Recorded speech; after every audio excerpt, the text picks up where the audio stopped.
మానవుడు తన సొంత తెలివితేటలతో రక్షణ పొందలేడు. దేవుడు ఏర్పాటు చేసిన మార్గంలోనే రక్షణ ఉంటుంది.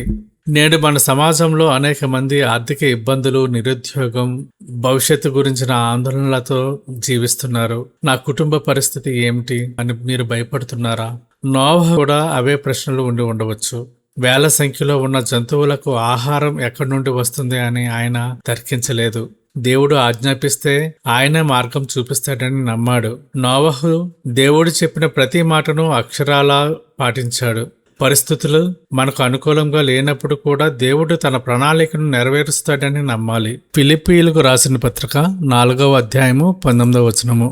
కాగా దేవుడు తన ఐశ్వర్యం చొప్పున క్రీస్తు యేసునందు మహిమలో మీ ప్రతి అవసరమును తీర్చును. నా దేవుడు తన ఐశ్వర్యం చొప్పున యేసుక్రీస్తునందు మహిమలో మీ ప్రతి అవసరమును తీర్చును. నోవహు అవసరాలను తీర్చిన దేవుడు మీ కుటుంబ అవసరాలను, మీ ఆరోగ్య అవసరాలను మరియు మీ ఆత్మ అవసరాలను తీర్చడానికి శక్తిమంతుడు. భయపడకండి, మీ చెయ్యి విడువడు. ప్రార్థన. ప్రేమ స్వరూపమైన మా తండ్రి, ఆదికాండము 6వ అధ్యాయం ద్వారా మీరు మాకు నేర్పిన లోతైన సత్యాల కోసం మీకు కృతజ్ఞతాస్తుతులు చెల్లిస్తున్నాము. మానవుడు తన పాపము ద్వారా నాశనమునకు గురవుతున్నప్పుడు నోవహు వలె నీతిగా నడిచేవారిని మీరు ఎలా కాపాడుతారో మేము గ్రహించాము. తండ్రి, ఈ వాక్యము విన్న ప్రతి బిడ్డను మీ కృపతో నింపండి. దేవా, మా మధ్య ఉన్న అనారోగ్యంతో బాధపడుతున్న వారి కోసం ప్రార్థిస్తున్నాము. మీ గాయపడిన హస్తమును చాపి వారిని తాకండి.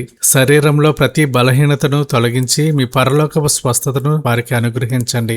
ఆర్థిక ఇబ్బందులను, అప్పుల ఊబిలో చిక్కుకొని రేపటి గురించి భయపడుతున్న వారిని జ్ఞాపకం చేసుకోండి.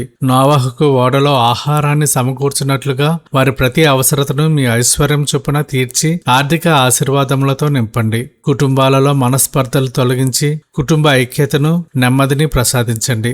బిడ్డలకు పరలోకపు జ్ఞానాన్ని ఇచ్చి లోకపు శోధనల నుండి వారిని రక్షించండి. మాలో ఉన్న భయాన్ని పోగొట్టి మీ వాగ్దానాల మీద నిలిచే బలమైన విశ్వాసంను, ధైర్యంను ప్రసాదించండి. ఆత్మీయంగా కృషించిపోతున్న వారికి నూతన జీవమును పోసి ఆత్మీయ ఎదుగుదలను కలుగచేయండి. నాయనా, మా దేశమును, మా పరిసరాలను మీ శాంతితో నింపండి. రాబోయే దినాలలో మేము మీతో నడుస్తూ మీకు సాక్షులుగా జీవించే కృపను దయచేయండి.